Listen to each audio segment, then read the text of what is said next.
Yun, magandang araw po sa inyong lahat. Welcome po sa Makapili TV.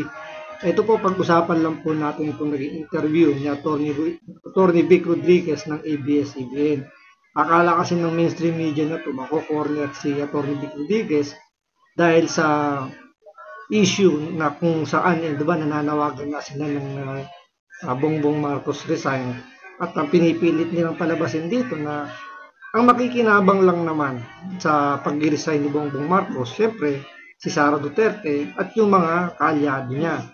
Pero napakaganda ng sagot dito ng Atty. Vic Rodriguez na kumbaga dito sinosoplak niya yung ABS-CBN. Kasi nga, although totoo naman na may magiging pakinabang ang mga Duterte supporter kapag si Sara Duterte ang naupong presidente. So ito, panoorin po natin itong naging interview na Atty. Vic Rodriguez at yung naging sagot niya, kung paano niya talagang pinakikita rito na hindi si Sara Duterte ang tunay na makikinabang kapag bumaba sa pwesto itong si Bongbong Marcos. So ito, panoorin po natin itong interview ito, pero siyempre bago ang lahat, kung hindi ka pa nakasubscribe sa Makapili TV, baka pwede naman pakipindot po muna yung subscribe button at the same time. Palike na rin po ng video, wala naman pong bayad yan. Kaya pindot na, so ito panoorin po natin.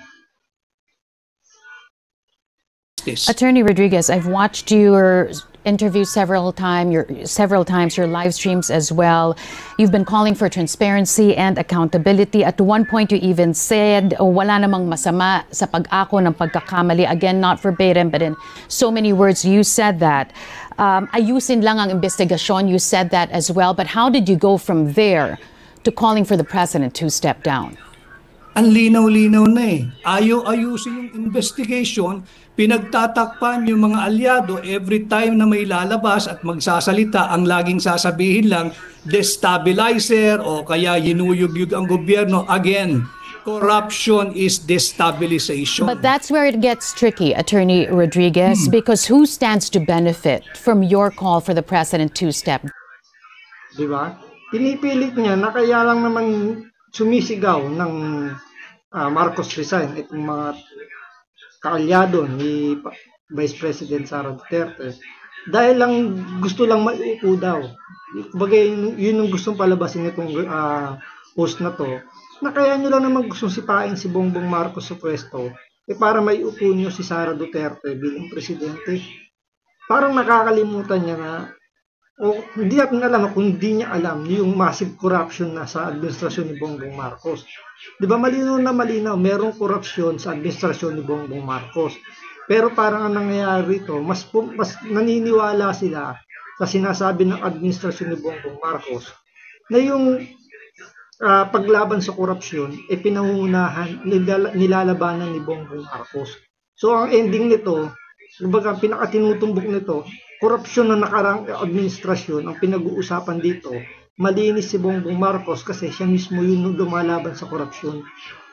Tapos, pinalalabas nila rito na ang makikinabang lang naman dyan kapag bumaba si Bongbong Marcos bilang presidente, si Sara Duterte, which is totoo naman talaga. Na wala namang iba talaga makikinabang niya kapag bumaba sa pwesto si Bongbong Marcos kasi nasa saligang batas yan at ipaliliwanag ni Atty. Vic Rodriguez. To step down. The Filipino people, Carmina, para matuldukan na itong korupsyon na ito. How can the Filipino people stand to benefit if the vice president takes the presidency by virtue of the president stepping down when you're just going to put in place another... Ito, magbibigay siya ng mga issue na kinakasangkutan daw ni Vice President Sara Duterte na bakit siya yung uupong presidente kung siya ay sangkot din sa mga isyong ganito. Tulad nung, mamaya babanggitin naman dyan kung yung mga issue na yun. Pero pakinggan nyo maigi kung ano yung mga issue i-brought out niya na naglilink daw dito kay Vice President Sara Duterte. Another dynasty whose history is also peppered with allegations of corruption, instability in behavior, even murder, deaths of countless deaths of your countrymen, Attorney Rodriguez. Not to mention the damage to freedom of expression, which you oddly enough claim to protect as well. Go ahead. Are you saying that when Bongbong Marcos, assuming he will step down, we will abandon the 1987 Constitution and skip Yan yung unang punto na parang basic, di ba? Basic, kumbaga pinag-aaralan niya sa law. Kahit di nga law ang subject mo sa college, pinag-aaralan niya pag political science. Yung hierarchy ng government natin na once na yung presidente naging incapacitated, hindi na siya yung kumbaga not working na ganyan, automatic presidente ang susunod na mamumuno. And after ng Vice President, halimbawa, Vice President, biglang ganun din yung nangyari. So, meron pang papalit sa kanya which is, I think, Senate President or yung House of Speaker of the House. And then susunod na yung Supreme Court. So, may hierarchy. So, ang punto rito ni Atty. Vic Rodriguez, kapag bumababa si Bongbong Marcos, yung nasa saligang batas natin, hindi natin susundin. So, ibig sabihin ba, andito na yung Remulla's fever, bending dalo na ba tayo? So, hindi natin kailangan sundin ang batas, kailangan nating i-bend. At para hindi na maupos si Sara Duterte, babaguhin natin o hindi natin kailangan sundin itong saligang batas natin. Skip the rule on succession. You've mentioned about murder. Meron bang kasong murder ang Vice President, Carmina? I'm talking about another dynasty. She's O, di ba? Bila niyang binago ngayon, another dynasty daw, hindi naman daw yung murder. Pero binanggit niya na massive murder daw ng kababayan natin. Unang-una, ano ba yung mga nawala nung panahon ni Pangulong Duterte? Karamihan mga adik. So, dapat ba natin panghinayangan yung mga adik na nawala? Ano ba ang mas nakakapanghinayang? Yung mga law-abiding citizen o yung mga adik? So, mamili ka. Ngayon, sinasabi niya, dynasty naman daw. Bakit sa panahon ba ni Bongbong Marcos, wala bang dynasty? Meron din naman dynasty. Andyan yung kapatid niya, yung anak niya, yung mga kamag-kanakan ni Bongbong Marcos. Nandyan din naman eh. So, anong issue tungkol dun sa dynasty?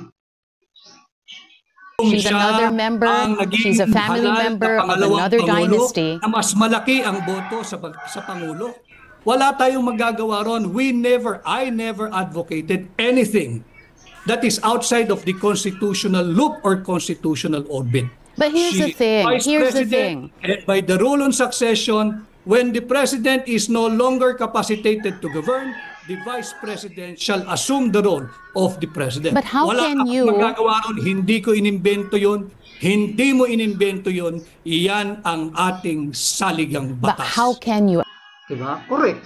Nakasulat sa bato yan. Hindi natin pwedeng baguhin yan unless Remulla's fever, bending the law para di maupo si Sara Duterte bilang presidente. Can you, Attorney Rodriguez, separate your advocacy for anti-corruption from this constitutional succession, as you said? The Vice President, who stands to benefit from your call, is also mired herself in corruption allegations.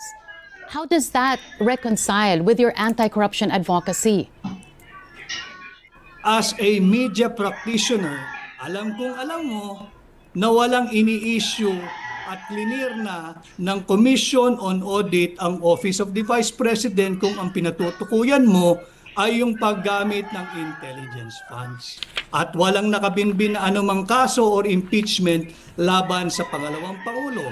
So yung iyong sinasabi na meron siyang issue ng korupsyon, yan ay gawa-gawa. Nakikita naman natin nung makakaliwang grupo na ayaw ng may kulang si Atty. Vic Rodriguez dito. Hindi lang yung mga makakaliwang grupo, marami sila. Mga oligarch, mga dilawan, mga pinklawan, mga loyalista. So hindi nila mag-get. Bakit hindi nila mag-get? Yung COA, kiniklear na si VP Sara regarding nga dun sa issue ng confidential at intelligence fund. Pero yun pa rin yung pinaninindigan nila na may korupsyon doon dahil nag-issue raw ng notice of disallowance ng COA. So, dun sa notice of disallowance pa lang yun, tapos na dapat dito, guilty na si Vice President Sara Duterte. Kaso naglabas ng ng audit report na yung COA at sinasabi nga na nasa high standard yung ginawang pag-disburse ng Office of the Vice President. So, kinlear nila na walang korupsyon doon sa intelligence and confidential funds ni VP Sara. Pero, itong mga mainstream media, mga pulahan, mga sympathizer ng NPA, mga dilawan, mga oligarko, yung pa rin yung sinasabi nila na may korupsyon kay Vice President Sara Duterte kasi hindi daw niya maipaliwanag kung saan ginamit yung confidential funds. Isipin nyo at pakinggan nyo, yan din yung laging bukang bibig ni Manong Claire Castro kapag binabanatan siya lang ni Vice President Sara Duterte. Di ba sinasabi niya lagi, hindi nga maipaliwanag ng Vice President yung kanyang confidential funds eh. Di ba kung di ba naman nuknukan din ng bobo, kuha na nga nagsalita yung nag-iisang constitutional body na mag-audit sa gobyerno, hindi niya ina-acknowledge yung kanilang COA report na clear na yung Vice President Sara Duterte regarding dun sa intelligence and confidential funds. Ayaw nang makabalik ang tatak Duterte na serbisyo. But hindi siguro tayo matatapos dito kahit maghapon tayo sa iyong programa. Ang aking tugon doon sa iyong katanungan, kung sakaling bumaba ang kasalukuyang Pangulo, naturalmente umiiral ang ating saligang batas, ang Vice Presidente ang siyang hahalili sa mababakanting posisyon. Wala akong magagawa doon, wala kang magagawa, hindi natin pareho imbensyon yan. Iyan ay nakasulat, nakagaransya at nakaukit sa ating 1987 Constitution. Again, people are saying, or at least there are groups who are saying, why stop at the president? Why not include the vice president as well? Yun ang sinasabi ng iba. Ang panawagan, hindi lamang ang iisa ang dapat mag-resign, kundi lahat na mag-resign because they have disappointed the Filipino people. But we're going to have to leave it at that. As you said, pwede tayong maghapon magdiskusyon. But I appreciate your time being with us this afternoon. Pero tandaan nyo, nagpanukala si Alan Peter Cayetano na mag-design lahat from congressman up to the president. Pero walang tumugon. Ayaw nila. Pwede naman yung tatanggapin ni Vice President Sara Duterte na magkaroon ng snap election. Basta lahat mag-resign from congressman up to the president. Pero tingnan nyo, Senate President Tito Sotto ayaw. Diba? Sino daw ang hahalili sa Congress, sa mga congressman? Ayaw din nila. Kasi wala daw mamumuno. Diba? Yung panawagan na yan, pakulo lang nila yan, pakunyari lang, kasi nga talaga ayaw nilang makabalik ang mga Duterte sa Malacanang kasi magugutom na naman sila at sigurado wala silang mapapala kapag si Sara Duterte dahil alam nila, tatak Duterte talagang hahabulin sila. So maraming salamat po sa panonood. Ingat po kayo lagi. God bless.